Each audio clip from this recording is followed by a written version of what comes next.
வைத்தோம் திருமகளே வருக குலம் விளங்க எங்கள் வீட்டில் கொலுவிருக்க வருக அலைமகளே வருக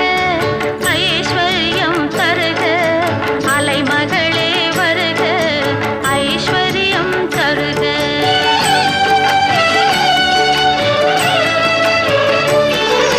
திருவிளக்கை ஏற்றி வைத்தோம் திருமகளே வருக குலம்